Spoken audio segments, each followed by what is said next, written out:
તમારી પાસે કોઈ સારું જ્ઞાન છે, એ જ્ઞાનથી કોકનું સારું થાય છે, તો એ જ્ઞાન પીરસવાની પણ એક સેવા છે. કોઈ વટે માર્ગું છે અને રસ્તો નથી મળતો અને રસ્તો બતાવવો પણ એક સેવા છે. એટલે સેવાની કોઈ પરફેક્ટ વ્યાખ્યા નથી. સમટાઈમ્સ તમે કોઈને રેસ્ક્યુ કરવા જાઓ છો તો એ લોકો તમને ગાળો આપે છે, પથ્થર મારે છે, હું જોઉં છું. તો એ વાતથી ડર નથી લાગતો? ના, બિલકુલ ના લાગે.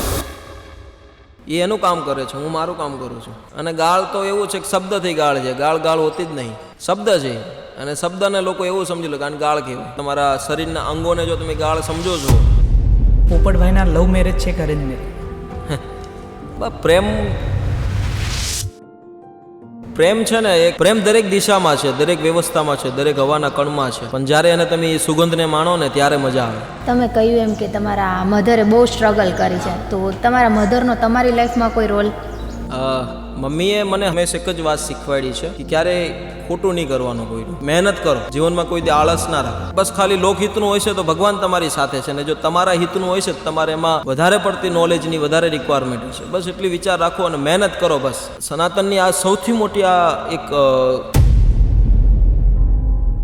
મારો ક્યાં સુધી અભ્યાસ? ક્યાં મારું તો બસ આગળ પાછળવાળાની જ્યારે સુધી કૃપા હતી ત્યાં સુધી ભણ્યો. અને 10મા ધોરણમાં જેમાં મને ઇંગ્લિશમાં મારું નામ લખતા મને શીખવાડ્યું. કેમ કે જ્ઞાન વગર કોઈ જીવનની ગમત નથી પ્રાપ્ત થતી. કેમ આપણે ગાંધીજીને યાદ કરીએ છીએ? કેમ આપણે સરદાર વલ્લભભાઈ પટેલને યાદ કરીએ? એના કરેલા કામ જે છે, એના જે કર્મો જે છે એ અમરત્વ થઈ ગયા છે.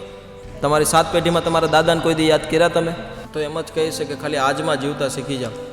ડિપ્રેશન શું છે? કાં તો ભૂતકાળનો વિચાર છે ને કાં તો ભવિષ્યનો વિચારતો હોય છે. વર્તમાનનો તેને કોઈ દી વિચાર જ નથી આવતો. ખાલી વર્તમાનમાં આ સેકન્ડ જો, આ બીજી ગઈ, આ ત્રીજી ગઈ. અને ભગવાને જ કીધું છે કે હું જ એક પરમ પિતા અને પરમાત્મા છું. એ કરી શકે એવું કોઈ નથી કરી શકવાનું. એટલે હું હર હંમેશ માટે એક જ વસ્તુ કહું છું કે ભગવાન ઉપર છોડી દો. સર, રિસેન્ટમાં કોઈ એવો રેસ્ક્યુ કે જે તમને બહુ શોકિંગ લાગ્યો? ઓલમોસ્ટ બધા રેસ્ક્યુ ખતરનાક જ હોય છે, બટ રિસેન્ટમાં કોઈ એવો તમારો? એક રેસ્ક્યુ છે હમણાં તે વિધિન 10-12 દિવસ પહેલાં 5 વર્ષથી એમને બાંધીને રાખ્યા હતા. પણ એને જે બાંધ્યો હતો ને એ બહુ અઘરું હતું. એને કોઈ હાથે બાંધે, કોઈ પગે બાંધે. આ વ્યક્તિના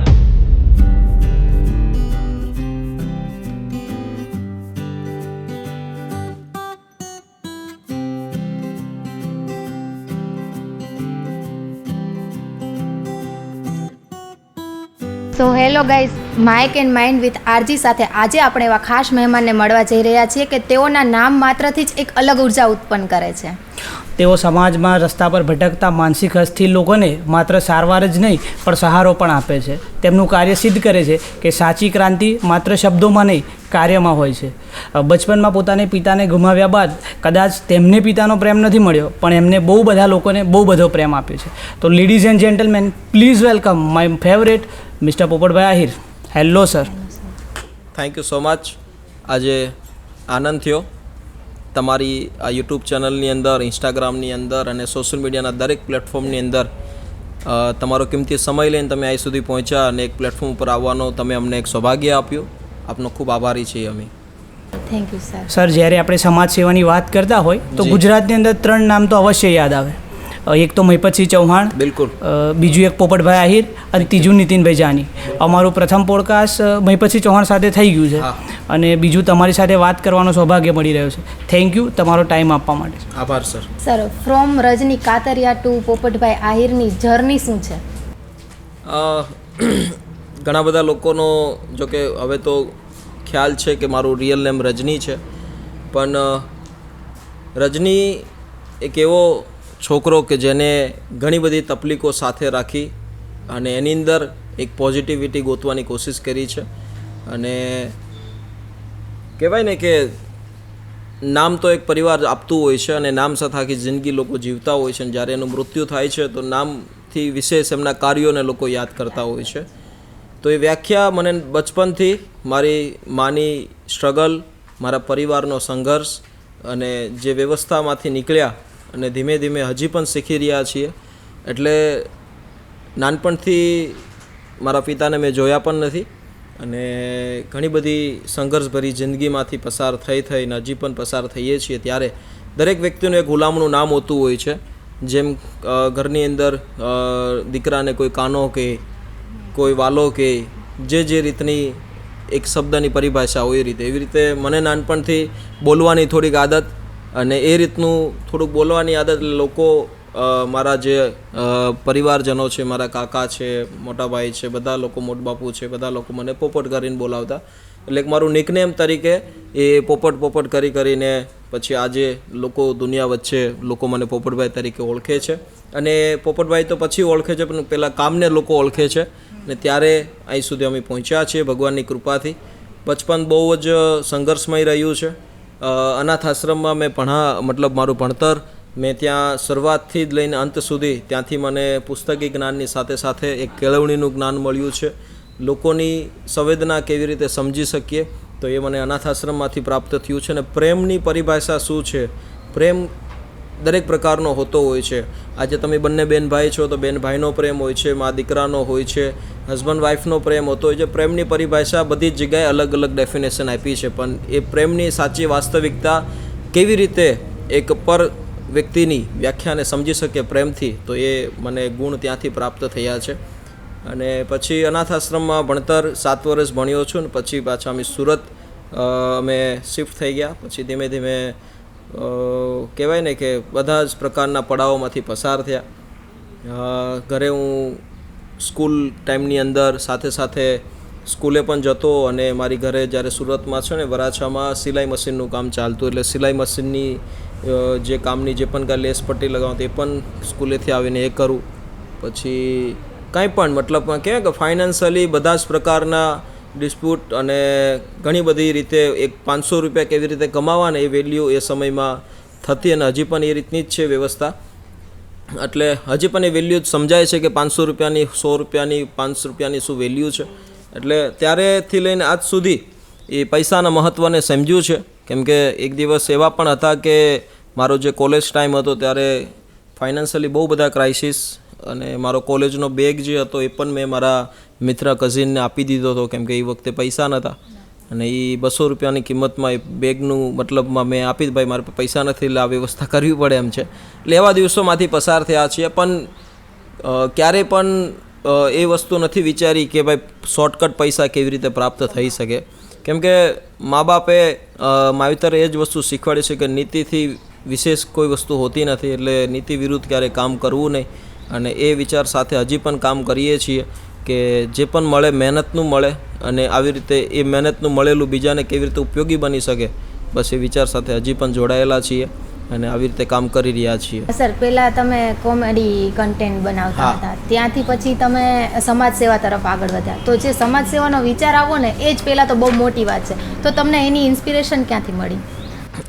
મેં કીધું તે પ્રમાણે કે મને વિચારની જે જડ છે ને એ મારું અનાથ આશ્રમ છે, કે જ્યાંથી મને પરપીડાને કેવી રીતે સમજવું એ મને ત્યાંથી જ્ઞાન પ્રાપ્ત થયું છે. મારા ગુરુમાં મને હંમેશા કહેતા કે દીકરા, પુસ્તક તો છે જ કે જે તમને આગળ વધવા માટે ભણતરમાં કામ લાગી શકે છે, પણ જ્યારે જીવનમાં પ્રેક્ટિકલી તમે આગળ આવવા માંગતા હો તો વ્યક્તિની વાતોને સમજવી પ્રેમથી, તો એ સમજણથી જ આજે એક સમાજ સેવક તરીકે લોકોએ મને સ્વીકાર્યો છે. અને હજી પણ એ કામ અમે કરીએ છીએ કે પરપીડાને કેવી રીતે આપણે બની શકીએ એટલું આપણાથી ભગવાને આપણી પાસે બધું જ કૃપાથી બધું જ આપ્યું છે. તો હવે આપ્યું છે તો એનો મતલબ એ નથી કે આપણે બીજાની વાતને ના સમજીએ, તો એમાંથી કંઈક ને કંઈક ઉપયોગી કેવી રીતે બની શકે, બસ એ પ્રયત્ન શરૂ છે હજી પણ. એટલે સમાજ સેવક તો એક શું કહેવાય છે કે એ શબ્દ સાથે બહુ બધો પ્રેમ છે કે ભાઈ સમાજની અંદર સેવા કરવાનો ભગવાનની કૃપાથી આ મોકો મળ્યો છે. ને અમે તો કશું કરતા પણ નથી, હું એમ પણ કહું છું. અમે જે કરીએ છીએ એ સેવાની સાથે રહીને, સેવાની પરિભાષાની સાથે રહીને એક કણભર કરી શકીએ છીએ. બાકી ઈશ્વરની આપેલી અમૂલ્ય આ જીવનની અંદર હજારો વર્ષોથી સેવા શબ્દ ચાલતો આવે છે. લોકો એવા દાનવીરો છે કે જે એની પાછળ કદાચ એની કદમ પર ચાલીએ તો પણ એ કણભર હોઈ શકે છે. એટલે અમે જે કરીએ છીએ માત્ર કણ બરાબર છે, અમે બહુ મોટું નથી કરી શકતા. પણ એક વિચાર છે કે ભાઈ દુનિયાની અંદર એક એઝ અ ઇન્ફ્લુએન્સર તરીકે લોકો આમાંથી 2 વાત સારી શીખે. કેમ કે સેવાની પરિભાષા તો વર્ષોથી હાલી આવે છે, એટલે એની કોઈ પરિભાષા કહી ના શકીએ. જ્યાં દેખાય છે ત્યાં સેવા છે, પણ એ લાગણી આંખોથી જોવી એ આપણી અંદર હોવું જોઈએ. સર, સમાજ સેવા કરતી વખતે એવી કઈ વાત છે જેને તમારે ત્યાગ કરવો પડ્યો કે સેક્રિફાઈસ કરવી પડી આ કારણના લીધે તમારે? સેવા, મેં તમને કીધું એમ કે સેવાની કોઈ પરિભાષા નથી. અને બીજી વસ્તુ કે સેવાની સાચી રીત જો મને જ્યાં સુધી સમજાય છે, મેં જ્યાં સુધી જાણ્યું છે ત્યાં સુધી કહી શકું કે પહેલાં સૌથી મોટી સેવા આપણે જાતે નવરા એટલે કહેવત છે ને જાતે સુખી, બરાબર. પહેલાં ખુદની સેવા કરતાં શીખીએ કે ભાઈ ખુદની સેવા મતલબ કે ભાઈ પહેલાં આપણે એક નિરોગી રહીએ, આપણા હાથ પગ ચાલી શકે એવા ખોટા વ્યસનોથી દૂર રહીએ કે જેથી આપણા બોડીને ઇન્ફેક્ટ કરી શકે. એટલે પહેલાં ખુદની સેવા કરવી જોઈએ.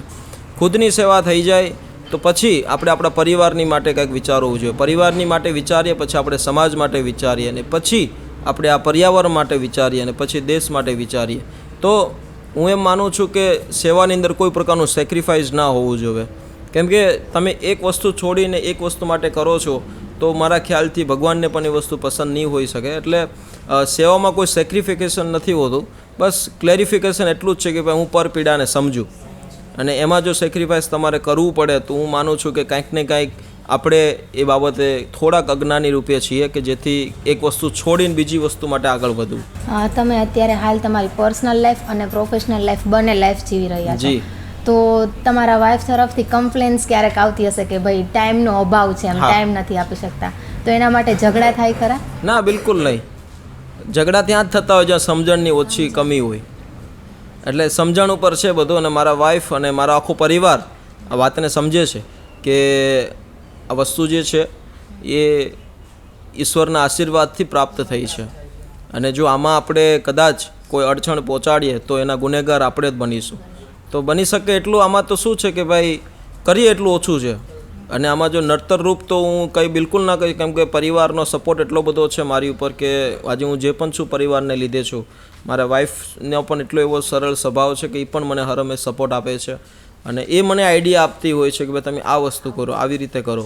અને સમયની વાત તો ભાઈ જો સમય તો બધાને ઓછો જ પડતો હોય છે જીવનની અંદર. 24 કલાકથી 1 સેકન્ડ કોઈને વધારે નથી મળી, પણ બધું ટાઈમ મેનેજમેન્ટ ઉપર છે. સમય બધા પાસે એક સરખો છે, ખાલી ટાઈમ મેનેજમેન્ટ કરવાની જરૂર છે.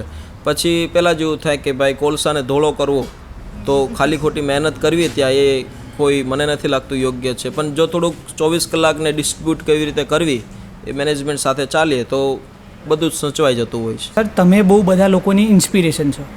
પીપલ લાઈક મી, ઇવન મારી પણ ઇન્સ્પિરેશન તમે છો. બિકોઝ આ સોશિયલ મીડિયામાં એકચ્યુઅલી મારું બીજું સ્ટડી છે, આ મારો સબ્જેક્ટ નથી, પણ મેં આ સબ્જેક્ટને એક્સેપ્ટ કર્યો છે અને હું આ ફિલ્ડમાં આવ્યો છું તમને જોઈને જ કે એકચ્યુઅલી આમાં પણ એક ટાઈપનું કરિયર છે, આમાંથી આપણે કંઈક સારું એવું કરી શકીએ છીએ. બિલકુલ. તો તમારી ઇન્સ્પિરેશન કોણ છે? સોશિયલ મીડિયાની અંદર 2017માં જ્યારે હું ટેમ્પર્ડ ગ્લાસ વેચતો હતો અને રોડ ઉપર સાથે બેસીને મારે કેમ કે મોબાઈલની સાથે મતલબમાં કનેક્શન વધારે પહેલેથી, પણ હું જ્યારે વિચારતો કે ભાઈ મોબાઈલ લોકો શા માટે સોશિયલ મીડિયા યુઝ કરે છે, એટલું બધું પોતાનો ટાઈમપાસ શા માટે કરે છે, પછી ખબર પડી કે ભાઈ એઝ અ કન્ટેન્ટ ક્રિએટર જો તમે આમાં તમારું કાંઈ ક્રિએટિવિટી મૂકો તો લોકો જોશે તો એની એક એડવર્ટાઇઝ ઇન્કમ તમને જનરેટ થશે અને તમારું કદાચ ભવિષ્ય સારું આમાં બની શકે છે. તો એ વિચારથી અમે કોમેડી વિડીયોઝથી શરૂઆત કરી, અને એમાં ઇન્સ્પિરેશન તો શું કહી શકું, પણ એક વિચાર હતો કે ભાઈ આવું કંઈક કરીએ. અને લોકોમાંથી તમે જેમ કીધું કે તમે અમારા વિડીયો જુઓ છો, તમે શીખો છો કે આમાં શું એ લોકો કરી રહ્યા છે, આમાં એનું એડિટિંગ કઈ રીતનું છે, આમાં એની સ્ક્રિપ્ટ કઈ રીતની છે, આમાં એની વાઇડ એંગલ કેમેરા એંગલ કઈ રીતના છે. તો એમાંથી એવી રીતે બધા વિડીયો જોઈને હજી પણ શીખીએ છીએ. એટલે ઇન્સ્પિરેશન તમામ ઇન્ફ્લુએન્સર છે મારી માટે, જે વર્ષોથી આ યુટ્યુબની જર્નીની અંદર, ફેસબુકની જર્ની અંદર કામ કરે છે. અને બધા લોકોનો આભાર છે કે ભાઈ આજે એમને ક્રિએટ કર્યું છે, એમાંથી મેં પોઝિટિવ શીખ્યો છું અને એમની ભૂલોમાંથી કાંઈક અલગ કરવાની કોશિશ કરી છે. સર, આ સોશિયલ મીડિયા આશ્રમ શરૂ કરવાનું રીઝન શું છે? આ બધું કુદરતી બધું આધીન હોતું હોય છે. કોઈ વસ્તુ ધારીને કરો તો કદાચ એમાં સમય લાગી શકે, પણ જ્યારે તમે એ ધારેલું ભગવાન ઉપર છોડી દો ને તો એ ભગવાનને પૂરું પાડવાનું હોય છે. એટલે આમાં કોઈ પ્રકારનું એવું કોઈ રીઝન નથી કે આ કઈ રીતે શરૂ થયું. અમે બસ કહેવાય ને કે ભગવાને વિચાર આપ્યો કે ભાઈ કરવું છે, એ નસીબથી આપણને વિચાર આવી ગયો, અને પછી નસીબ કિસ્મત અજમાવવા માટે એમાં મહેનત અમે કન્ટિન્યુ શરૂ રાખી. અને આજે લોક સહયોગથી આજે એવડી મોટી વ્યવસ્થા ઊભી થઈ છે અને ભગવાને પૂરું પાડ્યું છે. મેં કીધું એમ કે ભાઈ અમે ભગવાન ઉપર બધું છોડી દીધું છે, મા મોગલ જે છે એમની ઉપર છોડી દીધું છે અમે બધું, કે ભાઈ હવે બધું તારે માતાજી પૂરું પાડવાનું છે, અને અમે તો એક નિમિત્ત છીએ, અને જે પણ કંઈ કરશું એ તારી યાજ્ઞાથી કરીશું અને કંઈક ભૂલ પડે તો અમને ઠોકર આપજે અને એમાંથી અમે શીખીને ફરીથી પાછા ઊભા થશું, કેમ કે જીવનમાં કામ કરીએ છીએ એટલે તો ભૂલ પડવાની છે. અત્યારની જે જનરેશન છે યંગેસ્ટ, એને તમારા તરફથી તમે શું સંદેશ આપવા માંગો છો અત્યારની તમારી જે લાઈફ છે એના? બિલકુલ, હું એક જ વાત કરીશ કે ભાઈ સેવાની કોઈ પરિભાષા નથી. મેં શરૂઆત કીધી એ પ્રમાણે એમાં કોઈ સમય મર્યાદા નથી. ઘણા બધા લોકોની સેવાની વ્યાખ્યા છે ને ઉંમર સાથે કનેક્ટ કરે છે કે ભાઈ 50 રિટાયરમેન્ટ થશે ને પછી આપણે સમાજમાં સેવા કરીશું, પરિવારમાં સેવા કરીશું. તો જેટલા પણ લોકો એ વ્યાખ્યા સાથે જીવે છે તો એને એટલું જ કહીશ, ખાસ કરીને યુવાન વર્ગના લોકોને, કે ભાઈ સેવા કોઈ પણ સમયે થઈ શકે છે અને એ સમયમાંથી બહાર આવીને ભગવાને તમને જે પણ આપ્યું છે, જે પણ વ્યવસ્થા આપી છે, એવું જરૂરી નથી કે ભાઈ પોપટભાઈ કરે છે, મહિપતભાઈ કરે છે એ રીતે જ કરીએ. તમારી પાસે કોઈ સારું જ્ઞાન છે, એ જ્ઞાનથી કોઈકનું સારું થાય છે તો એ જ્ઞાન પીરસવાની પણ એક સેવા છે. કોઈ વટે માર્ગો છે અને રસ્તો નથી મળતો અને રસ્તો બતાવવો પણ એક સેવા છે. ગવર્મેન્ટની જે આપણી યોજનાઓ છે જેની વિશે તમને ખ્યાલ છે પણ તમારા પડોશીને ખબર નથી કે ભાઈ માડી તું અહીંયા જા તો તને આવું રાશન મળશે, તું અહીંયા જા તો તારી સ્કૂલ ફી માફ થશે, તું આ ફોર્મ ભરતો તારી આ પરીક્ષા પાસ થશે. તો એ ડાયરેક્શન આપવું પણ એક સેવા છે. એટલે સેવાની કોઈ પરફેક્ટ વ્યાખ્યા નથી. એટલે યુવાન વર્ગના તમામ લોકોને કહીશ કે ભાઈ એક સમયની સદુપયોગતાને શીખો. આજે એક સેકન્ડ જઈ રહી છે અને એ સેકન્ડ ક્યારેય જીવનમાં કરોડો અબજો દેવાથી પણ પાછી નથી આવવાની. એટલે સમય હંમેશા મહાન છે. અને બીજી વસ્તુ કે આ જે એજ છે 25થી લઈને 35 વર્ષ કે પછી 18 વર્ષથી લઈને 30 વર્ષ સુધીની, આ ગોલ્ડન પિરિયડ હોતો હોય છે દરેકના જીવનનો. જો આ 10 વર્ષ 12 વર્ષ તમે જો જે પણ ક્ષેત્રમાં છો એ ક્ષેત્રમાં તમારું હોમી દીધું પૂરેપૂરું, તો હું એવું માનું છું કે આવનારા 30 વર્ષ પછીની જે તમારી જિંદગી છે એ બિલકુલ ગોલ્ડનમય છે. ઘણા બધા લોકો છે ને યુવાન વર્ગના આ ઉંમરમાં 18થી લઈને 30 વર્ષ સુધી, એટલે કે 12 વર્ષની આ ઉંમરગાળાની અંદર ખોટા રસ્તાઓ પકડી લે છે, મા બાપનું કીધું કરતા નથી, પરિવારનું કીધું કરતા નથી, બસ પોતાની જ મનમાની રાખે છે કે ભાઈ હું જે કરું એ સાચું. તો એ બિલકુલ ખોટી ડાયરેક્શન છે અને એનો ભવિષ્ય એનું બિલકુલ ખરાબ થશે. એની હું 110% ગેરંટી આપું છું. કેમ કે 12 વર્ષના ગોલ્ડન પીરિયડની અંદર ઈશ્વર કહેવાય ને કે દરેકને એક દસકો આપતો હોય છે. આપણી કહેવત છે કે તારા 10 વર્ષનો એક દહકો હોતો હોય છે અને આ દહકાને જો આજીવન તમારે બરકરાર રાખવો હોય તો આ 10-12 વર્ષ જ એ તમારા જીવનના મહત્ત્વના છે. 30 વર્ષ પછી એટલા માટે હું કહી શકું છું, થઈ શકે છે દુનિયાની અંદર એવા પણ લોકો છે કે જેને કરી બતાવ્યું છે ઉંમર પછી પણ આ 12 વર્ષનો સમયગાળાની અંદર તમારી પાસે એનર્જી છે, તમારી પાસે કોઈ બીજી બહુ મોટી જવાબદારી નથી, તમારી પાસે ફાઇનાન્શિયલી ક્રાઇસિસ હોય તો એને તમે મહેનત કરીને એ એનર્જીથી તમે પ્રાપ્ત કરી શકો છો. તમારી પાસે શારીરિક સુખ છે કે જેથી તમે કોઈ પણ વસ્તુ ચાલીને પણ પૂરો પ્રાપ્ત કરી શકો, ગમે એને આટાફેરા મારી શકો છો. અત્યારે સતત ટ્રાવેલિંગ હોવા છતાં પણ એટલા એનર્જી શા માટે છીએ? માનો કે હું 50 વર્ષનું થાય અને પછી મારે એટલું ટ્રાવેલિંગ કર્યા પછી એટલી એનર્જી રહેશે મારામાં? મારું શરીર મને એક સમયે સાથ નથી આપવાનું. એટલે આ 12 વર્ષ જ એવા છે. કોઈ પણ ક્ષેત્રમાં તમે ગમે તેટલી ભાગાદોડી કરશો, જો તમારો વિચાર સારો હોય છે, સાચો હોય છે, તમારી નીતિ સાચી હશે તો ઈશ્વર 110% તમને સફળ બનાવશે ને બનાવશે. માત્ર તમારી આદતોનો ખેલ છે. સફળતાની એક જ માત્ર શબ્દમાં વ્યાખ્યા કહું કે આ જે સમય જે છે 12 વર્ષનો, એમાં તમારી આદતોને તપાસો કે તમે ક્યાં ભૂલ કરો છો. તમે સફળ નથી તો એ પણ તમારા લીધે, તમારી આદતોના લીધે. તમે જે પણ કાંઈ છો એ તમારી આદતોના લીધે છો. સારી સંગત રાખો, સારા વ્યક્તિઓની ઉઠક બેઠક રાખો, સારા પુસ્તકોનું વાંચન રાખો, સારી વસ્તુ જોવાની પણ આદત રાખો કે જેથી એક તમને સારું પોઝિટિવ ડાયરેક્શન મળે. સર, રિસેન્ટમાં કોઈ એવો રેસ્ક્યુ કે જે તમને બહુ શોકિંગ લાગ્યો હોય? ઓલમોસ્ટ બધા રેસ્ક્યુ ખતરનાક જ હોય છે, બટ રિસેન્ટમાં કોઈ એવો તમારો? એક રેસ્ક્યુ છે હમણાં તે વિધિન 10-12 દિવસ પહેલાં એક પ્રભુજીને અમે અહીંયા ગોપનાથ પાસે એક ગામ છે ત્યાંથી અમે રેસ્ક્યુ કર્યા. એ છેલ્લા 4-5 વર્ષથી એમને બાંધીને રાખ્યા હતા ને કોઈ રીઝન હશે પારિવારિક, ખબર નહીં શું એનું એક્ઝેક્ટલી રીઝન હતું, પણ એમને બાંધવાની જે રીત હતી બિલકુલ બહુ ખરાબ હતી. એને લોકો આવા માનસિક દિવ્યાંગ વ્યક્તિઓને એવું સમજે કે મારી બારી દેશે, કોઈકને ખોટું કરશે તો એને બાંધી દઈએ. પણ હું એવું માનું છું બાંધવાથી કોઈ વ્યક્તિ સુધરતું નથી. પણ એને જે બાંધ્યો હતો ને એ બહુ અઘરું હતું. એને કોઈ હાથે બાંધે, કોઈ પગે બાંધે, આ વ્યક્તિના પેટ ઉપર બાંધેલો કે એ વ્યક્તિ ના સૂઈ શકે, ના વ્યવસ્થિત રીતે બેસી શકે, ના સારી રીતે ખાઈ શકે. એ વ્યક્તિ કન્ટિન્યુ એક જગ્યાએ બેસવાથી બિચારો ચાલી પણ નહોતો શકતો એ ભાઈ. અને જ્યારે એ વ્યવસ્થાથી એને બહાર નીકાળ્યા, એને લાવ્યા અને પછી અહીંયા તો એ વ્યક્તિ જમવાનું પણ મતલબમાં એ ભૂલી ગયો હતો કેમ કે એની ઓજરી જેટલી બધી સંકોચાઈ ગઈ હતી કે એમને પાણી પણ ના ઉતરે, ખાવાનું પણ ના ઉતરે. અને એ કિસ્સો મતલબમાં ઈશ્વરની કૃપા કદાચ અમારી પર રહી છે એટલા માટે અમે ત્યાં પહોંચ્યા અને ભગવાને આ વ્યવસ્થામાંથી અમને બહાર કાઢવા માટેનું એક નિમિત્ત બનાવ્યા, એક સારું જીવન આપવાની કોશિશ કરી અને ફરીથી એ પુનઃ પ્રયત્ન કરે, સ્થાપના થાય, બસ એ જ વિચાર અમે રાખ્યો હતો. સમટાઈમ્સ તમે કોઈને રેસ્ક્યુ કરવા જાઓ છો તો એ લોકો તમને ગાળો આપે છે, પથ્થર મારે છે, હું જોઉં છું. તો એ વાતથી ડર નથી લાગતો? ના, બિલકુલ ના લાગે. એ એનું કામ કરે છે, હું મારું કામ કરું છું. ડર શેનો? ડર રાખવાથી કોઈ મતલબ નથી. આપણને ખબર છે આપણે શું કામ જઈએ છીએ, બસ એ વ્યાખ્યા આપણી પાસે ક્લિયર છે, તો પછી આપણે એનું કોઈ ખોટું જ કરવું નથી ને. પણ ખોટું કરવું ડર લાગે. અને ગાળ તો એવું છે કે શબ્દથી ગાળ છે, ગાળ હોતી જ નહીં, શબ્દ છે. અને શબ્દને લોકો એવું સમજી લે કે આને ગાળ કહેવાય. તમે તમારા અંગના શું કહે, તમારા શરીરના અંગોને જો તમે ગાળ સમજો છો તો હું નથી સમજતો એને ગાળ, એ શબ્દો છે. પણ ઠીક છે, લોકોની પરિભાષા છે એ રીતની, એટલે એ ગાળ અલગ રીતે ગમને ગાળ લાગતી જ હોય તો ભગવાને કીધેલા માર્ગ ઉપર ચાલો, કેમ નથી ચાલતા? એ બહુ મોટી ગાળ છે. ભગવાને કીધું છે, દ્વારકાધીશે કીધું છે કે ભાઈ મારા કીધેલા રસ્તા ઉપર ચાલતું, એમાં નથી ચાલવું. તો એ ભગવાનની મતલબ કીધેલા કામ આપણે નથી કરતા તો એ બહુ મોટી ગાળ. તો ગાળ એને કોઈ નથી સમજતું. કોઈ આપણા અંગ ઉપર કોઈ ચર્ચા કરી નાખી તો એ ગાળ થઈ ગઈ. 100% right. Sir, from men's perspective, Popatbhai Ahir ક્યારેય રોવે છે?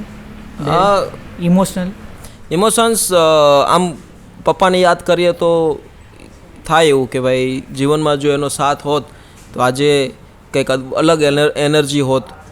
મમ્મી છે, પછી ભાઈ છે, આખો પરિવાર કે જે હળીમળીને ત્યારે સાથે છીએ.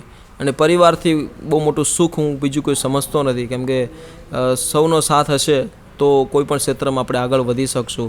અને ઘણી બધી જગ્યામાં એવી રીતે વ્યવસ્થા પણ અહીંયા પણ એવા 2-5 પ્રભુજી છે કે જેમના બધા જોવા છતાં પણ એમની સાથે કોઈ નથી. એ શું કહેવાય છે કે ક્યારેક પોતાની જાતને એવું કોસતા અમે જોયા છે કે ભાઈ બધા જોવા છતાં પણ કેમ આમ લોકો મારી સાથે કરે છે. એટલે જે પરિવારનો જે પ્રેમ જ્યારે કોઈ વ્યક્તિને નથી મળતો ને, પછી એ વ્યક્તિ છે ને એક અલગ દિશામાં જતો રહેતો હોય છે. અને પછી અલગ દિશામાં જતા રહે પછી દિશાની વાત કરું તો વ્યસનની થઈ જતો હોય છે, ખોટી સંગતને પકડી લેતો હોય છે. અને જ્યારે એ વ્યવસ્થાથી વધારે પરે થઈ જાય એટલે એને એડિક્શન એને લાગી જાય, પછી એ ગાંડપણની દિશામાં એ સમજવા લાગે કે હું તો માનસિકતાને પ્રાપ્ત થયો છું અને પરિવારથી મોટું કોઈ સુખ નથી. એટલે જેટલા પણ લોકો જોવે છે તો પરિવાર છો તમે તો પરિવારની જેટલું પ્રેમ આપી શકો છો એટલું આપવાનો. કેમ કે સમય બધાનો લિમિટેડ છે. હું તે એક દિવસ મસ્ત ફ્રેમ બનીને દિવાલે લાગી જઈશ ક્યારેક, અને 1 થી લઈને 30 તારીખ છે, એમાંની 1 તારીખ મારી અંતિમ તારીખે છે. એટલે એ મારું ફિક્સ છે.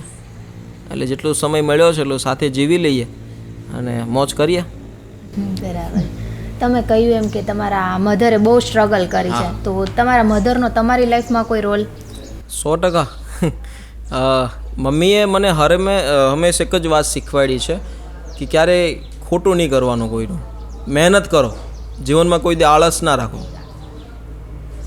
આળસુ વ્યક્તિ છે ને બહુ કાંઈ કરી ના શકે, એ માત્ર વિચારી જ શકે કે મારે આમ કરી નાખું ને તેમ કરી નાખું. જ્યારે ચાલવાનું કહીએ ને હુવા દે ને મને આળસ નહીં કોઈ દી રાખવાની. વિચાર આવ્યો છે તો કરી નાખો. બસ ખાલી લોકહિતનું હોય છે તો ભગવાન તમારી સાથે છે, ને જો તમારા હિતનું હોય છે તો તમારે એમાં વધારે પડતી નોલેજની વધારે રિક્વાયરમેન્ટ હશે. બસ એટલી વિચાર રાખો અને મહેનત કરો. બસ મારા મમ્મી હંમેશ માટે કહે છે જીવનમાં કોઈ આળસ નહીં રાખવાની. તમને ખબર છે તમે શું કરો છો ને તમે કેવા છો એ તમને ખાલી એટલી ખબર હોવી જોઈએ. મારે તમને કોઈ સાબિતી આપવાની જરૂર નથી કે હું કેવો છું. મારી આત્માને મને ખબર છે હું કેવો છું. બસ મન ચોખ્ખા રાખો, કોઈ પ્રત્યે દ્વેષભાવ નહીં રાખો અને ક્યારે કોઈનું ખોટું ના વિચારો. મને મારી આ માએ બહુ સ્પષ્ટ પ્રમાણે હજી પણ મને કહે છે, હજી ઘરે જાઓ એટલે મને એ જ વાત, ભાઈ આળસ નહીં કરતો જીવનમાં. કેમ કે સમય કોઈની રાહ નથી જોવાનો. હજી આપણે અત્યારે આળસું થઈ જાવ તો આગળ જતાં શું કરી શકશું? કાલે વાર મારો દીકરો મોટો થાય, એના પણ કંઈક ને કંઈક પ્રસંગોપાત આવશે અને એમાં આપણે આળસ કરશું તો પછી કેમ ભેગું કરશું? એટલે જીવનની અંદર દરેક વ્યક્તિ એક અમરત્વ પ્રાપ્ત કરી શકે છે. ત્યારે આપણે ગાંધીજીને યાદ કરીએ છીએ, સરદાર વલ્લભભાઈ પટેલને યાદ કરીએ છીએ, ભગતસિંહજીને યાદ કરીએ છીએ. એવા હજારો લોકો છે જેને યાદ કરીએ છીએ. શું કામ યાદ કરીએ છીએ? તમારી 7 પેઢીમાં તમારા દાદાને કોઈ દી યાદ કર્યા તમે? નામે ખબર છે તમને? ખબર છે તમને નામ? કેમ આપણે ગાંધીજીને યાદ કરીએ છીએ? કેમ આપણે સરદાર વલ્લભભાઈ પટેલને યાદ કરીએ? એના કરેલા કામ જે છે, એના જે કર્મો જે છે એ અમરત્વ થઈ ગયા છે. એ દેહ ભલે એને છોડી દીધો છે, પણ એના હજી પણ એની યાદો, એને કરેલા કાર્યોને આપણે એમાંથી ઇન્સ્પિરેશન લઈએ છીએ. આપણે આપણી પેઢીને નથી યાદ કરી શકતા, આપણે એમને નામે મારા હાથ પેઢીના દાદાનું નામ નથી યાદ લ્યો. પણ અમરત્વ સુધી પહોંચવા માટે ભગવાનની અને આપણા કરેલા કામની જે સુવાસ જે છે એ દેશની પણ આખા દુનિયાના દરેક લોકો સુધી પહોંચે એ મહત્ત્વની છે. અને બસ એ જ માતા પિતાના આશીર્વાદ છે ને. હું તો એમ કહું છું કે માતા પિતાના આશીર્વાદ હોય તો જીવનમાં ક્યારેય કોઈ મુસીબતો વધારે પડતી તમને કષ્ટ નથી પહોંચાડી શકતી, કેમ કે મા સાથે હોવી જોઈએ. બસ તમે કહ્યું એમ કે તમે તમારું જે બાળપણ છે એ ઓલમોસ્ટ અનાથ આશ્રમમાં જ વિતાવ્યું છે, તો ત્યાંનું એટમોસ્ફિયર કેવું હોય ને ત્યાંની લાઈફ કેવી હોય છે? અરે બહુ સારી, સ્વર્ગ કરતાં પણ હું તો એમ કહું છું એનાથી સારું સ્વર્ગય નહીં હોય. હા, રિયલી, ખોટી વાત નહીં. બધી જ વ્યવસ્થા. બાળકને શું જોવે કયો મને? આપણે નાના હતા ત્યારે આપણને શું જોવે? રમવું, જમવું, મજા કરવી, એવા ભાઈબંધ દોસ્તારો, સારી સંગતના, અને ટાઈમ મેનેજમેન્ટ સૌથી મહત્ત્વની વાત. બાળકોને છે ને ટાઈમ મેનેજમેન્ટ નથી કોઈ. અત્યારે આજની જનરેશનના બાળકો, આ 2000 પછીના જે લોકો છે ને, એમને સમયની, ટાઈમ મેનેજમેન્ટની સ્કિલ માવતર દ્વારા જ નથી શીખવાડવામાં આવતી. અને એનું સૌથી મોટું કારણ એમના ખુદ માતા પિતા છે. અને એના લીધે ઘણી બધી આગળ જતાં તકલીફો પડી શકે છે. એટલે મને અનાથ આશ્રમની અંદર ટાઈમ મેનેજમેન્ટ શીખવા મળ્યું છે. સવારમાં 5 વાગે ઊભા થતા, 5:30 વાગે તો મસ્ત ફ્રેશ થઈને લોબીમાં આવી જતા, 5:30થી લઈને 6 વાગ્યા સુધી પ્રાર્થના કરતા, 6 વાગ્યાથી લઈને 6:30 સુધી કચરા પોતા કરવાના, કચરા પોતા કરીને નાસ્તામાં આવવાનું, જમવા બેસવા, નાસ્તો કરવાનો, પછી નાસ્તો કરીને પણ મસ્ત યુનિફોર્મ પહેરી અને 7:30 વાગે તો અમારી વાન તૈયાર હોય, એમાં લઈને ભણવા જતા. 11 વાગે પાછો નાસ્તો આવતો. આ ટાઈમ મેને કીધું ને કે ભાઈ 24 કલાક જ છે, 1 સેકન્ડ કોઈની પાસે વધારે નથી. તો એ ટાઈમ મેનેજમેન્ટ કામ કરો ને, એ મને બાળપણમાં શીખવા મળ્યું છે. અને બીજી વસ્તુ કે જીવનની અંદર મને વ્યવસ્થામાંથી ચોખ્ખું કેવી રીતે રહેવું એ મને ત્યાં શીખવા મળ્યું છે. અમારા અનાથ આશ્રમમાં ક્યારેક જજો, ક્યારેક જીવનમાં મોકો મળ્યો તો નંદકોરદા બાલાશ્રમ, એના ખૂણામાં બેઠો કહું છું, કોઈ દી ગંદકી જોવા મળે ને તો મારો નંબર ડિલીટ કરી નાખજો. હજી પણ તમને એક જગ્યાએ હું એમ કહું છું કે એ જે બેડશીટ હોય ને, બેડશીટની કોરે બાર જોવા મળે ને તોય મને કહેજો. એટલી ડિસિપ્લિન. તો સર, જ્યારે આપણે આ તમારો પોડકાસ્ટ એનાઉન્સ કર્યો ને ઇન્સ્ટાગ્રામ પર, તો પબ્લિક દ્વારા એક બહુ ક્વેશ્ચનમાં આવ્યું હતું કે પોપટભાઈના લવ મેરેજ છે કે અરેન્જ મેરેજ? અરે અરેન્જ જ હોય ને. અરેન્જ જ. અને અરેન્જ પછી લવ કર્યો છે. લોકો લવ પહેલાં કરે ને પછી મેરેજ કરે. મેં મેરેજ પછી લવ કર્યો છે. અને એ જ સાચો છે. પોપટભાઈના પોઈન્ટ ઓફ વ્યૂથી લવ શું છે? વોટ ઇઝ અ લવ? બસ પ્રેમ છે ને, એક હું તો એમ માનું છું ભગવાનનું બીજું સ્વરૂપ છે. અને પ્રેમથી જ બધી વસ્તુ શક્ય છે. બાંધવાથી, બોલવાથી કે કાંઈ પણ અનુસરણ કરવાથી, ગાળ ગલોચ કરવાથી એ હું નથી માનતો કે એમાં કોઈ વ્યક્તિ પરિપક્વ બની શકે. પણ પ્રેમ દરેક દિશામાં છે, દરેક વ્યવસ્થામાં છે, દરેક હવાના કણમાં છે. પણ જ્યારે એને તમે એ સુગંધને માણો ને ત્યારે મજા આવે. મેં કીધું શરૂઆતમાં કે બેન ભાઈનો પણ પ્રેમ હોય છે, મા દીકરાનો પણ પ્રેમ હોય છે, મારા ને અહીંના દરેક લોકો સાથે એક આત્મીયતાનો એક પ્રેમ છે, મારા પ્રભુજી સાથે મને એક પ્રેમ છે. અને એ પ્રેમથી જ બધી વસ્તુ શક્ય છે.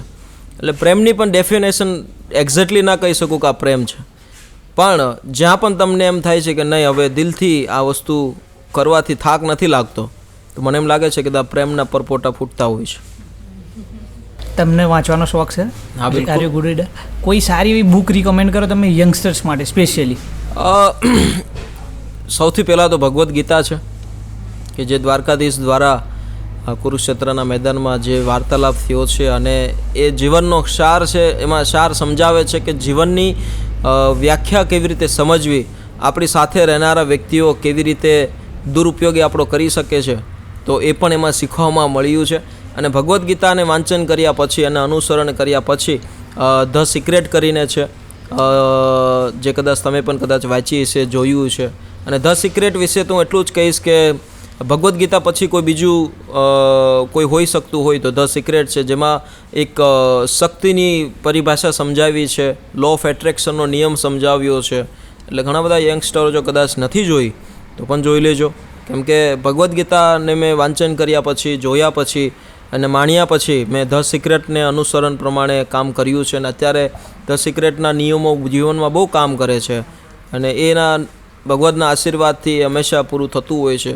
એટલે બસ આ 2 બુક છે અને ગીતા તો કોઈ બુક ના કહી શકું, એ તો એક જીવનનો સાર છે, પણ બસ એ જ સાચી વ્યાખ્યા છે. અને બાકી તો નવલકથાઓ છે, આત્મકથાઓ છે, ઘણી બધી એવી વાર્તાઓ છે કે જે ઘણી બધી રીતે વાંચવી જોવે. જોકે હું એટલો બધો ભણેલો નથી એટલે મને વધારે નહીં ખબર પડે. તમારો ક્યાં સુધી અભ્યાસ ક્યાં સુધી? મારું તો બસ આગળ પાછળવાળાની જ્યારે સુધી કૃપા હતી ત્યાં સુધી ભણ્યો અને પછી એ કીધું કે હવે આમાં તારી કોઈ વ્યવસ્થા થાય એમ નહીં એટલે મેં મૂકી દીધું. કોલેજ ડ્રોપ આઉટ કરેલો છું મેં અને 10મા ધોરણમાં જેમાં મને ઇંગ્લિશમાં મારું નામ લખતા મને શીખવાડ્યું મારા અતુલ સરે. એટલે એવું બધું છે. બધું ભણતર હું માનું છું ત્યાં સુધી જ વધારે પડતું જરૂરી છે, કેમ કે જ્ઞાન વગર કોઈ જીવનની ગમત નથી પ્રાપ્ત થતી. એટલે એટલીસ્ટ તમને એવું લાગે છે કે મને મારું આ ક્ષેત્રમાં આગળ વધવાથી મારું કોઈ ભવિષ્ય નથી. ઘણા બધા યુવાનો પ્રેશરથી ભણતા હોય છે અને પછી એ પ્રેશર કુકર એક દિવસ એટલું ઊંચું થઈ જાય છે ને તો આખું ઘર હલબલાવી દેતું હોય છે.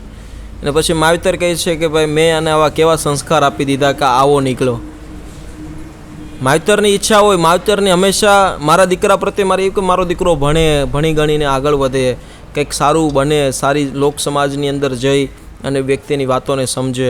પણ જે વ્યક્તિને ખુદને ખબર જ નથી કે હું શું કામ ભણું છું, બરાબર, હું ઘણી બધી જગ્યાએ જાઉં તો બાળકો ભણતા હોય તેને પૂછું, ભાઈ તું ભણે છે? કે હા. હું ભણેશ? બસ સાહેબ ભણાવી ભણું છું. તારે શું બનવાનું છે? તો એમ જ કહે કે ભાઈ મને નથી ખબર હું બનવું, એ બસ ભણું છું. 12 પછી શું કરવાનું? લઈશ સાયન્સ, 10મા ધોરણ પછી શું કરવાનું? લઈશ ક્યારેક 10-12 પછી જોઈએ, હવે કદાચ સાયન્સ લે કાં તો કોમર્સ લે. પછી શું કરે? પછી કાંઈ નહીં, કોલેજમાં જઈશ. પછી કોલેજ પછી શું કરવાનું? કોલેજ પછી કંઈક નોકરીએ લાગી જઈશ. પછી કાંઈ નહીં, બસ આમ જ કરીશ. 25,000 50,000 લાખ રૂપિયા મળશે, મજા કરીશ, નોકરી કરીશ. એટલે હસવાની વાત તો નથી જ, પણ મારો કહેવાનો મતલબ કે છોકરાઓને વ્યાખ્યા જ નથી ખબર હું ભણું છું શું કામ. તમને ખબર છે કે ભાઈ હું કોલસો છું ને હું મસ્ત ધોળો થવાની કોશિશ કરું છું, તો હું કેવી રીતે ભેગું થશે મારું? મને ખબર હતી, હું ભણતર પ્રત્યે તો હંમેશા આગળ છું, કેમ કે હું ભણનાર વ્યક્તિને ખૂબ એટલે ખૂબ દિલથી ચાહું છું. પણ મને એટલી ખબર પડે છે કે ભાઈ એક ક્લિયરિફિકેશન હોવું જોઈએ, ચસોટ વ્યક્તિ હોવો જોઈએ કે નહીં. જેમ હું હંમેશા પબ્લિકની વચ્ચે પણ કહું છું કે ભાઈ મેં BSc ડ્રોપ આઉટ કર્યું છે, મેં કર્યું છે તો કહું છું, મને 10મા ધોરણમાં મારું નામ લખતા આવડ્યું છે. ગભરાવશો શું કામ? બસ ખાલી એક એનર્જીની જરૂર છે. તમારા મા બાપને કહી દો કે ભાઈ મારે ભણવામાં મને ત્યાં સુધી તમારી શું કહેવાય છે કે તમારી મારી પ્રત્યે પ્રેમ હતો ભણાવવા પ્રત્યેનો, પણ તમારો પ્રેમને હું નમન કરું છું, પણ મને એવું લાગે છે મારા આત્માથી કે હું આમાં નથી આગળ વધી શકું તેમ. તમે મારી પાછળ મહેનત નહીં કરો, મને કંઈક એવો રસ્તો બતાવો કે જેથી એ રસ્તા ઉપર મહેનત કરીશ, કદાચ 5 પૈસા કમાઈશ તો કદાચ મારું સારું કરીશ, તમારું સારું કરીશ ને વધારે હશે તો સમાજનું સારું કરીશ, કે જેથી એનો સમય એમાં પછી પસાર બગડે નહીં. ઘણા બધા યુવાનો આવે 28-29 વર્ષે ભણતર પૂરું થતું પછી એને લાઈન કઈ લેવી અને ખુદને લાઈનની ખબર ના હોય. એટલે એ મહત્ત્વનું છે. વુમન એમ્પાવરમેન્ટ માટે તમારું શું કહેવું છે?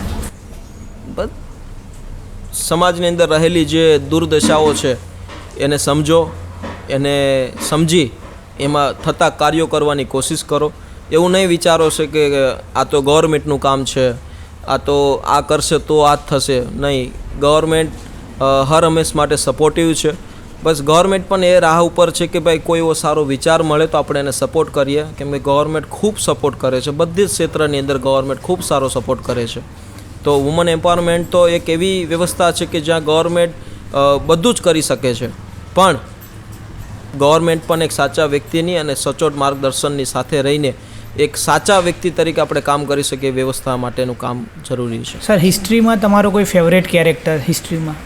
એટલે કઈ પ્રકારનું? ફિલ્મમાં કે? ના, ટોટલી આપણી જે અત્યાર સુધીની હિસ્ટ્રી છે, કોઈ રાજામાં યા કોઈ આપણા બ્રિટિશર્સ ટાઈમ પર, લાઈક ગાંધીજી, આંબેડકર વાઇઝ યા ભગતસિંહ, એવી કોઈ તમારી ફેવરેટ પર્સન? સરદાર વલ્લભભાઈ પટેલ.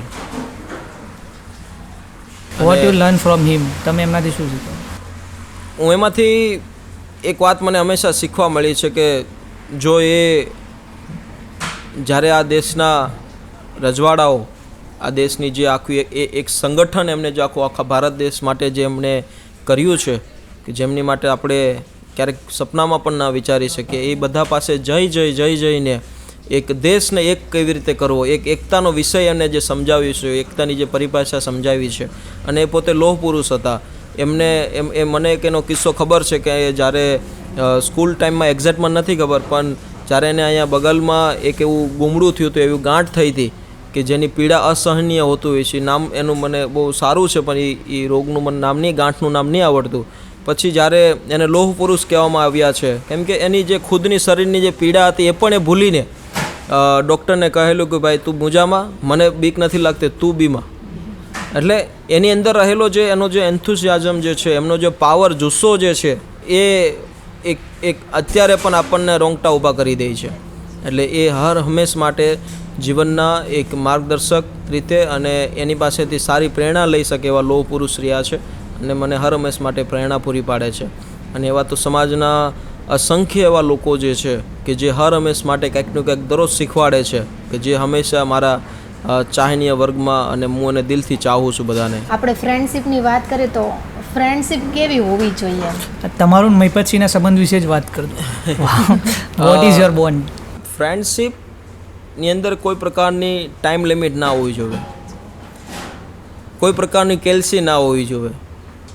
ઘણા બધા લોકો શું કેલ્સી કરતા હોય કે ભાઈ હાલ આપણે આમ ફરવા જઈએ છીએ તો તારા એટલા ને મારા એટલા ને, એવું બધા પૈસા ઠીક છે, પણ એક કેલ્સી બધા જ પ્રકારની હોતી હોય છે. અને બાપુ સાથેનું જે મારું કનેક્શન જે છે, હું એને મારા મોટા ભાઈ માનું છું, અને જે હંમેશા મને માર્ગદર્શન એમને મને પૂરું પાડ્યું છે, અને મને પ્રેરણા એમાંથી મળે છે કે જીવનની અંદર એમને જે સંઘર્ષ કર્યો છે, એમને જે પરિસ્થિતિમાંથી પસાર થયા છે.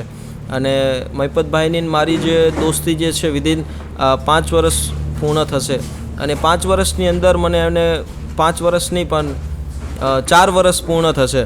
અને એ 4 વર્ષની અંદર એને મને ઘણું બધું એવી, મતલબ આ સોશિયલ મીડિયાનું એમ કહી શકું ને કે એમનો જે અમારા જે આદર્શ રૂપે કહી શકું, કે પછી મને અને મારી પૂરી ટીમને જે બળ આપ્યું છે ને, મહિપતભાઈ છે. અને એમણે જ મને કીધું તું ભાઈ ઉપાધિ શું કામ કરશો, તમારી પાસે એક સારો વિચાર છે, કર તમ તારે, અમે તારી સાથે ઊભા છીએ. અને ખાલી એ જ દોસ્તીમાં એ જ મહત્ત્વનું છે, ખાલી કેનાર વ્યક્તિ ખાલી એવો બાજુમાં હોય ને કે ભાઈ તું મૂંઝામાં, હું તારી સાથે છું, તો દુનિયાની કોઈ તાકાત એ કામને ક્યારે રોકી નથી શકતી. અમે તમારા ત્રણનું નામ ભગતસિંહ, સુખદેવને રાજગુરુ પાડ્યું છે. ભગતસિંહ મહિપતસિંહનું પાડ્યું છે, તમારું સુખદેવ પાડ્યું છે, અને નીતિન જાનીનું એ રાજગુરુ પાડ્યું. બસ લોકોના આશીર્વાદ છે, માતાજીની દયા છે કે લોકોને એટલો પ્રેમ છે, ભરોસો છે, અને કરીએ છીએ તો એ કામને વંદન છે. કેમ કે કામથી વ્યક્તિ ઓળખાતો હોય છે. પોપટભાઈ તો હરેક વ્યક્તિ બની શકે છે, અને મારથી થાય છે, અને હું કરું છું એ માત્ર મારો અભિમાન છે, અને હું જ કરી શકું છું. એ મને બહુ જાજુ જીવવા પણ નહીં દે, કેમ કે હું કાંઈ કરી જ નથી શકતો. હું માત્ર ને માત્ર મારું ધ્યાન મારી રાખી શકું છું. કેમ કે જે વ્યક્તિ પોતાને એવું સમજવા મળે ને કે હું જ છું, હું જ ક્યાંક કરું છું, હું એમ માનું છું કે એ અજ્ઞાની વ્યક્તિ છે. આપણે કરતા હોઈએ ને તો શક્ય જ નથી કે આપણે આ વ્યવસ્થા સાથે જોડાઈ શકીએ, કેમ કે આપણે કંઈ કરતા જ નથી. આપણે શું કરી શકીએ છીએ? આપણે સવારમાં ઊભું થવા માટેની પણ આપણી પાસે કેપેસિટી નથી. ભગવાનના આશીર્વાદ હોય તો જ આંખ ખુલે. પોપટભાઈ, તમે એક ધાર્મિક વ્યક્તિ છો. જી. સંપૂર્ણ ધાર્મિક. ધર્મની અંદર કાસ્ટિઝમ, જ્ઞાતિવાદ, એ બહુ મુખ્ય, કદાચ સંપૂર્ણ ભારત દેશનો તો એ બહુ મોટો જ વિષય છે. તો જ્ઞાતિવાદ, કાસ્ટ સિસ્ટમ દૂર કરવા માટે આપણે શું કરી શકીએ?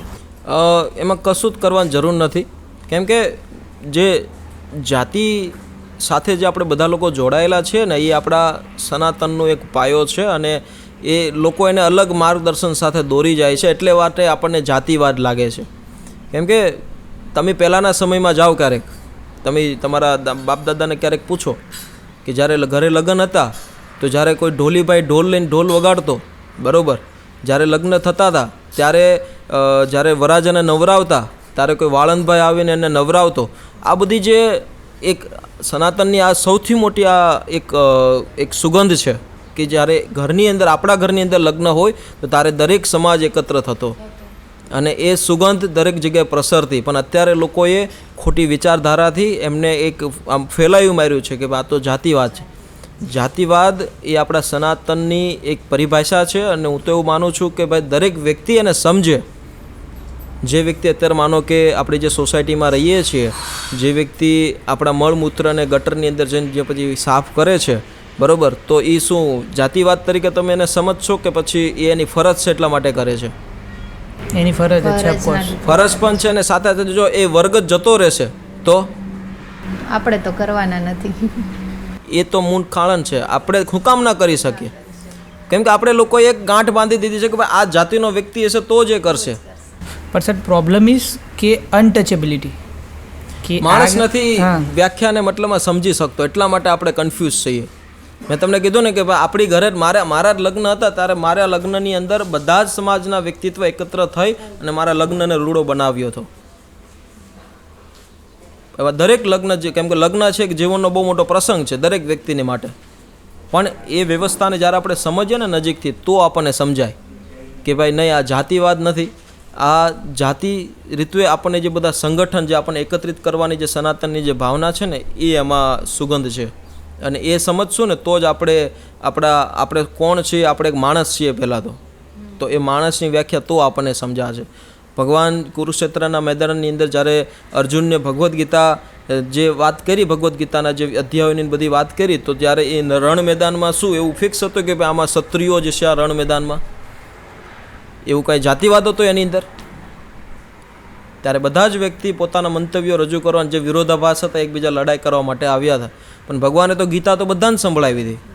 તો માત્ર કાને અને જે માર્ગે ભગવાને કીધું તેમાં ચાલ્યું કોણ?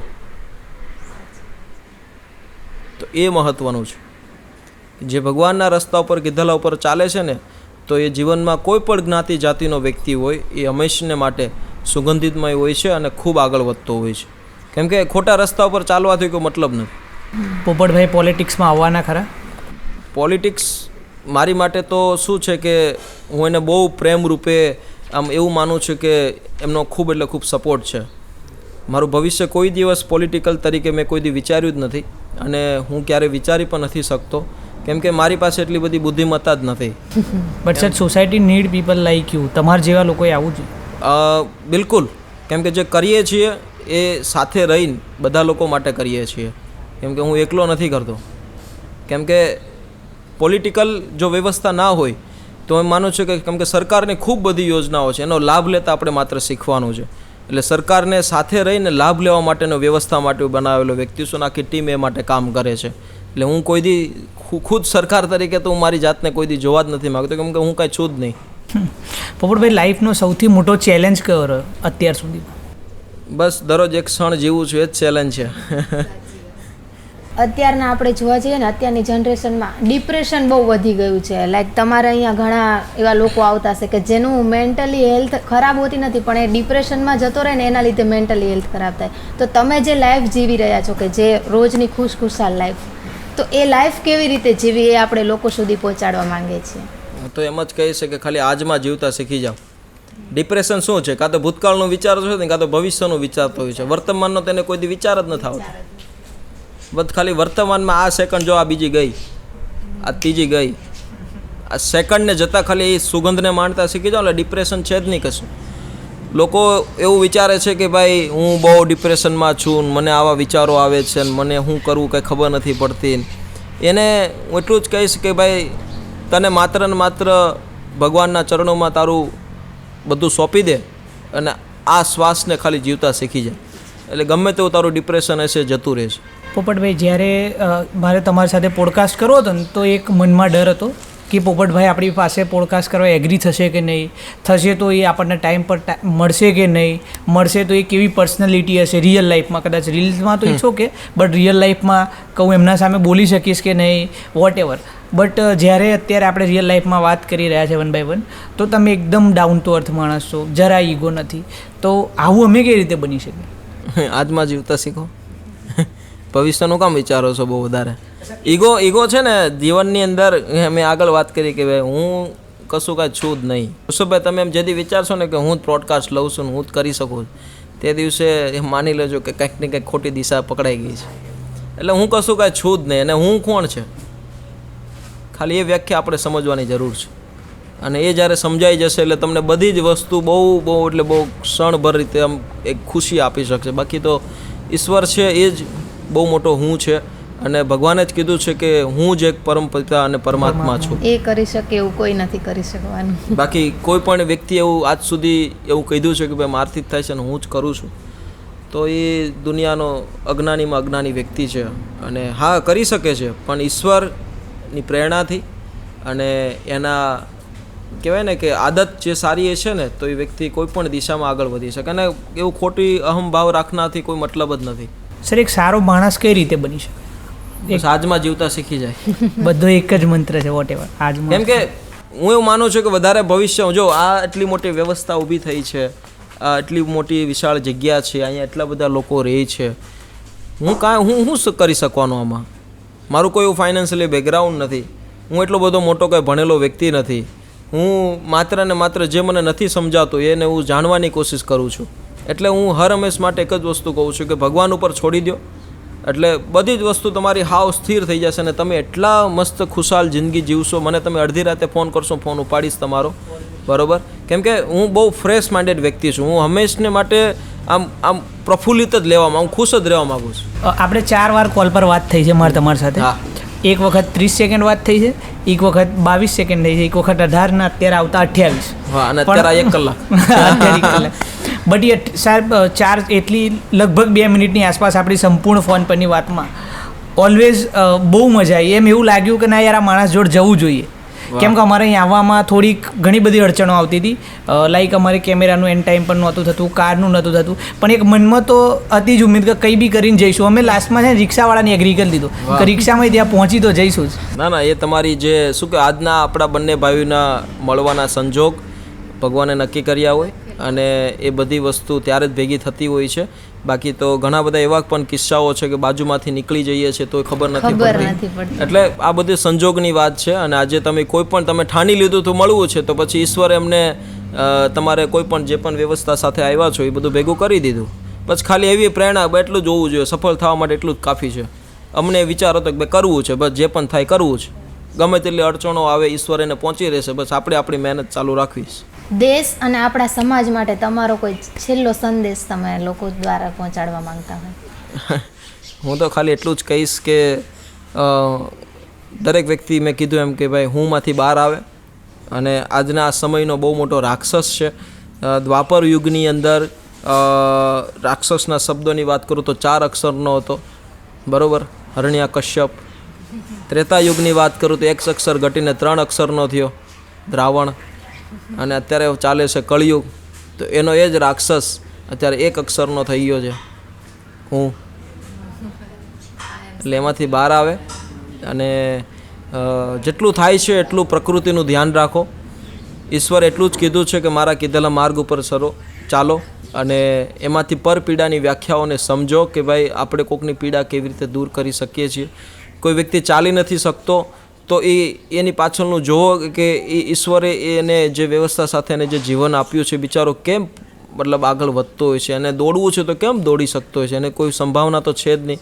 તો પરપીડાની વ્યાખ્યાને સમજો. અને બીજી વાત કે પર્યાવરણનું ધ્યાન રાખો. કેમ કે આપણો તો સમય મર્યાદા ફિક્સ છે. મેં કીધું એમ કે 1 થી લઈને 30 તારીખ 31 તારીખ સુધીમાં કોઈ એક ટાઈમ આવશે મારો, એ તારીખ મારી ફિક્સ થઈ જવાની છે. તો મારી તારીખ ફિક્સ થયા પછી એવી ઘણી બધી પેઢીઓ આવવાની છે કે જે આ દુનિયાની અંદર રહેવાની છે. જો આપણે આ પ્રકૃતિનું આજમાં આ ધ્યાન નહીં રાખીએ, જો આપણે આજે એક ઝાડ નહીં વાવીએ, તો એ ફળ આપણી જે પેઢી ખાશે તો કદાચ એ આપણે યાદ કરશે. ને જો આપણે એને કાપી નાખશું અથવા કેમ કે પ્રકૃતિનું ધ્યાન એટલે કે આપણું પાણીની જે દુર્દશા જે થઈ રહી છે, વનસ્પતિની જે દુર્દશા થઈ રહી છે, પ્રદૂષણ વધી રહ્યા છે, તો એમાંથી આપણે શું ઉકેલ લાવી શકીએ? પ્લાસ્ટિક યુઝ બહુ બધા થઈ રહ્યા છે, તો એમાંથી બહાર આવીએ અને પ્રકૃતિનું બને એટલું ધ્યાન રાખીએ. કેમ કે આપણી આ જે વ્યવસ્થા છે કાંઈ આપણી એકલાની જ નથી. આમાં હજારો કરોડો લોકો, પશુ જીવ, તમે જુઓ કેટલા બધા ચકલાઓ જીવો અત્યારે જીવે છે. આવા ઘણા અસંખ્ય સૂક્ષ્મ જીવો છે જે જીવે છે. આપણે ધ્યાન નહીં રાખીએ તો કોણ રાખશે? એટલે આપણી આ ફરજ છે. સર, આ લોકો બધા આટલા આ સિસ્ટમથી રહે છે, જે પણ માનસિક રીતે અસ્થિર લોકો, એમ જે આ વિડીયોઝ પછી ને અહીંયામાં તો બહુ જ ફેર છે. તો શું તમે એમને વેલ ટ્રેન કરો છો કે કઈ રીતે આમને આ સિસ્ટમ છે? હું કશું કંઈ કરતો જ નહીં. બધા લોકો અહીંયા આવે છે ને, ખબર નહીં, માતાજીની દયા છે કે અહીંયા આવ્યા પછી 2-5 દિવસ રહી છે ને, તો પછી એ અહીંથી જવાનું નામ જ નહીં લેતા.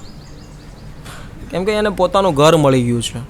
એને એક આશરો મળી ગયો છે. આશરોની સાથે સાથે એનું એક ઘરની સાથે સાથે ઘરમાં કેમ આપણે ગમે તેટલા થાકેલા હોઈએ ઘરે જાય તો જ એમ થાય કે હાશ મજા આવી ગઈ.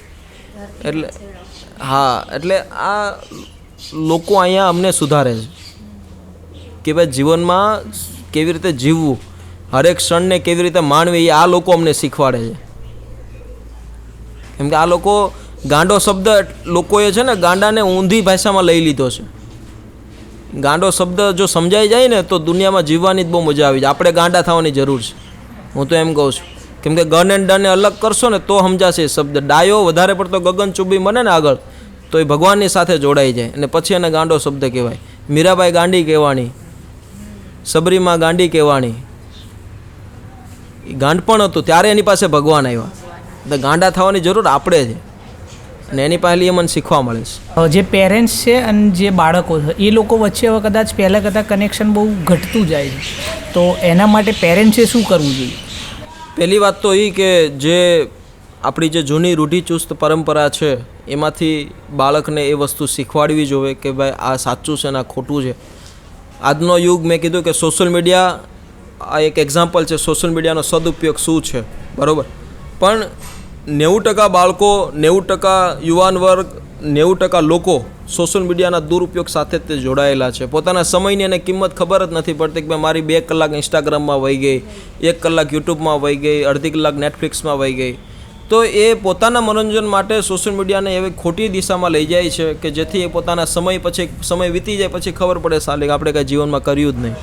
એટલે મા બાપને ખાસ વિનંતી કરું છું કે બાળકોને મોબાઈલથી દૂર રાખીને ભગવદ્ ગીતાથી પ્રેરિત કરાવો. મોબાઈલથી દૂર રાખીને આપણા અધ્યાયોની વાંચન સ્થિતિ શીખવાડો. આપણે સનાતનની મૂળની વાત એને સમજાવો. તો એ મા બાપનો કહેવાનો મારી એક વાત છે. બાકી આજના સમયે જો મા બાપ જો એ નહીં સુધરે તો એના બાળકને આતંકવાદી બનાવવા જઈ રહ્યા છે. કેમ કે આતંકવાદીમાં બાળકમાં આગળ જતાં કોઈ ફરક દેખાશે જ નહીં. કેમ કે બાળકનું એક માઇન્ડ છે ને એક લિમિટ સુધી તે પછી વર્ક કરશે. એની જે બુદ્ધિમત્તા છે ને બહુ સંકોચાઈ જયેલી રહેશે. અત્યારે જોજો ઘણા બધા એવા કિસ્સાઓ જોવા મળે છે આપણને કે લોકો નાના ઉંમરમાં આત્મહત્યા કરી લીધી, કોઈ પાણીમાં કૂદીને મરી ગયું, કોઈ પ્રેમમાં વધારે પડતો આવી રીતે અવસ્થામાં આવી ગયો. એનું કારણ શું છે? સહનશક્તિ લોકો પાસે નથી રહી. અને સહનશક્તિના લીધે બાળકો અત્યારે એનું મૂળમાં જાવ તો કાંઈક ને કંઈક આ જ આવે છે. એના મા બાપની આ નાની નાની ભૂલો, અને નાની નાની ભૂલો એક દિવસ બહુ મોટું પ્રેશર કુકર બને છે અને પ્રેશર કુકર ફાટી જાય છે પછી. Sir thank you. આપણે હવે ખાલી 5 મિનિટનો રેપિડ ફાયર રાઉન્ડ કરી લઈશું, પછી આપણો પોડકાસ્ટ સમાપ્ત કરીએ. આ રેપિડ ફાયર એટલે હું તમારે ખાલી એક જ શબ્દમાં જવાબ રેપિડ આપવાનો. તમે કહેવાનું હું ફાયર કરી. યા ડન. ગુજરાતમાં તમારું કોઈ ફેવરેટ શહેર? આણંદ. સોશિયલ મીડિયા આશ્રમને તમારે એક શબ્દમાં કહેવું હોય તો? પ્રેમ. કોઈને તમે મદદ કરો છો એ પછી તમને કેવી લાગણી ભાવ આવે છે? ભગવાને મને એક નિમિત્ત બનાવ્યો છે એવી કે ભાઈ આ કામ મને બસ આવી રીતે અવિરત કરાવતો રહે મારી ટીમ પાસે. દેશ અને જે આપણું જે ધર્મ છે એ બંનેમાં મહત્વ કોને આપવું જોઈએ? આપણો દેશ. એવી કોઈ આદત કે જેના વગર ચાલે જ નહીં? પ્રેમ. રસ્તા પર આ રીતે કામ કરતા તમે જીવનમાં શું શીખ્યા? લોકો સાથે કમ્યુનિકેશન કેવી રીતે કરવું. જો તમે આ કાર્ય ના કરતા હોત અત્યારે તો તમે તમારી લાઈફમાં શું બનવા માંગતા હતા? મને જ નથી ખબર. કેમ કે હું આજમાં જીવવાવાળો છું, કાલની કંઈ ખબર જ નહીં. લોકો તમારા કામને જોઈ રહ્યા છે તો પણ એમને તમારા માટે કોઈ ગલત વિચાર રહેલો હોય એવું કંઈ ખરું? બિલકુલ. અને મારી માટે તો એ બહુ મોટા સપોર્ટિવ છે. કેમ કે એ જો એ નહીં વિચારે તો હું કદાચ એવી મોટી ભૂલ કરી નાખીશ કે જે મારું ભવિષ્ય ખરાબ કરી શકે છે. તમારા માટે સફળતા એટલે શું? આદત. તમારો જીવન મંત્ર કોઈ? પ્રેમ. હજી સુધી પૂરું ના થયેલું તમારું કોઈ સપનું? બસ કાલનો દિવસ મસ્ત જીવવા મળે એ. ઇન્સ્ટાગ્રામ કે યુટ્યુબ? બે એક જ. બંનેમાંથી ફેવરેટ પ્લેટફોર્મ તમારું? યુટ્યુબ. થેન્ક તમે યુ. તમારી લાઈફથી કદાચ ક્યારેક થાકી જાઓ છો તો તમે ક્યાં જવાનું પસંદ કરશો? મંદિરે. Thank you sir. Thank you તમારો ટાઈમ આપવા. Thank you sir. આભાર આપનો ખૂબ ખૂબ આભાર કે આજે તમે જે મુહિમ એવા વિચારો સાથે જોડાઓ છો કે જે લોકોને ઇન્સ્પાયર કરી શકે અને ઈશ્વર તમને આ ક્ષેત્રમાં અમારી જેવા અઢળક લોકો તમારા ચેનલના માધ્યમથી જોડાય અને વ્યક્તિને સાચી સચોટ માહિતી આપે. અને બસ ખૂબ તમે બંને બેનભાઈ આ ક્ષેત્રમાં આગળ વધો. સોશિયલ મીડિયા એક એવું પ્લેટફોર્મ છે કે જ્યાં એક દરિયો છે, જેટલું પીવાય એટલું પાણી ખારું છે પણ થોડુંક ફિલ્ટર કરીને પીવાનું, બરાબર. અને બીજી વસ્તુ કે બસ લોકો સપોર્ટ આપે. આજનો આ પોડકાસ્ટ ખૂબ સારો રહ્યો અને એકદમ દિલથી વાત કરવાનો મને મોકો મળ્યો. સારું લાગે તો કોમેન્ટ કરજો, ખરાબ લાગે તો પણ કોમેન્ટ કરજો. અને તમે પણ પધારો એકવાર અને બેનભાઈને ખૂબ સપોર્ટ આપજો અને ખૂબ પ્રેમ આપજો. Thank you thank you so much. Thank you so much. અને બીજી વાત દોસ્તો ખાસ કે તમને જો આ યુટ્યુબ ચેનલ પસંદ આવી હોય તો હજી પણ આવા અલગ અલગ પર્સનાલિટી, અલગ અલગ વ્યક્તિત્વને જોવા માંગો છો તો સબસ્ક્રાઈબ કરી લેજો અને બેલ આઇકન બાજુમાં આપેલું છે તો જેથી નોટિફિકેશન મળે. અને આગળ હવે તમે કોની સાથે વાત કરવા માંગો છો કે જે બંને બેન ભાઈ એમની પાસે જાય તો એનું નામ તમે બિલકુલ નીચે કોમેન્ટમાં સજેસ્ટ કરો અને જેથી ફરીથી એક નવા લોકો તમને બતાવી શકે અને સપોર્ટ આપતા રહેજો. Thank you thank you sir.